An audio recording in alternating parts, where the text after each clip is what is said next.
Magandang araw Luzon, Visayas at Mindanao, Sabah.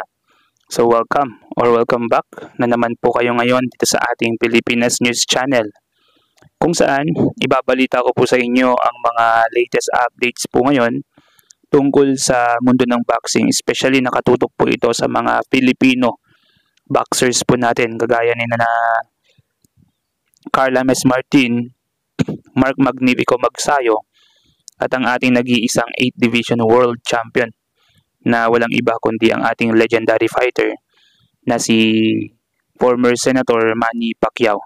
So una pong pag-uusapan natin dito mga kababayan ay ang nalalapit na laban ni Mark Magnifico Magsayo dito po sa Manila, Philippines, no? Sa bansa po natin mismo. Sinabi po dito sa All Sports Facebook page, no, matindi to.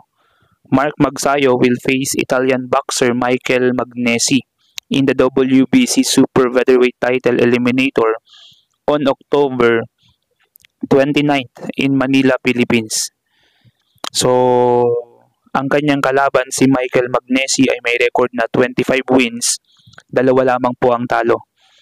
Samantalang si Mark Magnifico Magsayo, ang ating pambato, ay merong kartadang 28 wins at 2 lamang din po ang talo. Ibig sabihin, sa kanilang karera, 3 laban po ang lamang ni Mark Magnifico Magsayo. So hindi po siya nalalayo kay Michael Magnesi. Kaya nga po mga kababayan, ito po ay napakaganda at napakadikit na laban kung sakali man po na mangyayari na matuloy ang kanilang laban. Ito po ay pinangalawahan dito sa Jolitz Facebook page. Sinabi po dito, breaking news, rumored fight October 29, 2025, Magsayo versus Michael Magnesi at Manila. Ito po sa Manila for WBC Super Featherweight Title Eliminator. So abangan po natin to mga kababayan, dahil of course kababayan po natin ang sasalpak sa laban. At ganun ba man, kaugnay na balita pa rin, tungkol pa rin ito kay Mark Magnifico Magsayo, no? Hindi na lamang po si John Riel Casimero ang naghahamon kay Naoya Inoue ngayon, ano po, dahil sa mga fans sa online or netizens online, mga boxing fans na gustong malaman kung sino ang mananalo kung maghaharap at magtutuos sa lona ang dalawang matitinding fighter, no, si John Riel Casimero and si Naoya Inoue.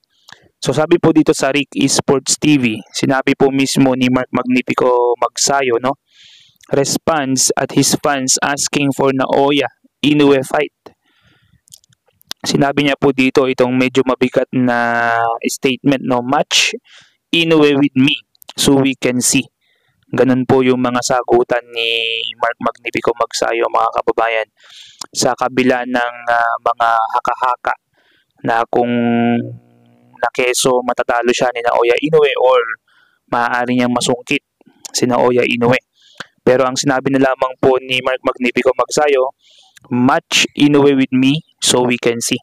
Tapos po kagad ang laban mga kababayan. Ito nga po sa sinabi po ni Mark Magnifico Magsayo. Hindi po kagaya ng sinasabi lagi ng ating idol na si Cuadro Alas Casimero, nang binabato po niya ng pangangantsaw itong si Naoya Inoue. So sinabi po dito, no, ulitin ko lang, match Inoue with me so we can see. So yun lang po. Tapos na po kagad ang usapan mga kababayan.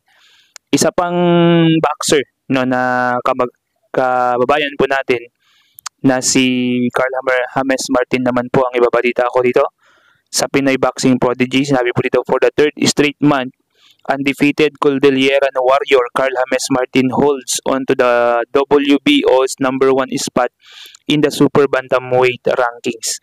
So si Carl James Martin po ay 3 months na naghahari sa #1 spot sa super bantamweight rankings. Siya po yung undefeated boxer po natin, sensation na boxer po ngayon, na mainit na pinag-uusapan din po ngayon. Sa uling balita mga kababayan, sinabi po sa Vance Helsing Facebook page, ito po yung matapos na magbigay ng kanyang tip si Manny Pacquiao kay Terence Crawford para talunin niya si Canelo Alvarez sa kanilang magiging laban ngayong September. Ito po yung balita ngayon. Sabi po dito, Manny Pacquiao binigyan na ng pattern si Terence Crawford kung paano tumalo ng malaki at mabigat na kalaban. Pero parang ayaw talaga ni Crawford kay Pacquiao dahil hindi nito sinunod ang pattern. Bagkus ay ginaya pa rin ni Crawford ang mga pagkakamali na ginawa ng mga dating boksingero na tinalo ni Canelo Alvarez. Ayon kay Pacquiao, kapag lumaban ka sa malalaking kalaban, dapat ay lamang ka sa bilis. Pero ang ginawa kasi ni Crawford ay nagpabigay ito ng gusto o nagpabigat ito ng gusto at makikita nyo naman sa build ng katawan niya ngayon. Natural yan kapag nagpabigat, talagang mababawasan ng bilis. Ayon din kay Jermall Charlo, ay ginaya din ni Crawford ang ginawa ng kanyang kapatid na si Jermell. Nang labanan nito si Canelo, nagpabigat din ito kaya nawala ang kanyang bilis. Ito ang naging dahilan kaya tinatamaan siya ni Canelo Alvarez. So ngayon mga kababayan, sundin man ni Terence Crawford or hindi ang tip po ni Manny Pacquiao, of course meron po silang kanya-kanyang style mga kababayan. So yan lamang po ang ating nakalap na mga balita ngayon sa mundo ng boxing.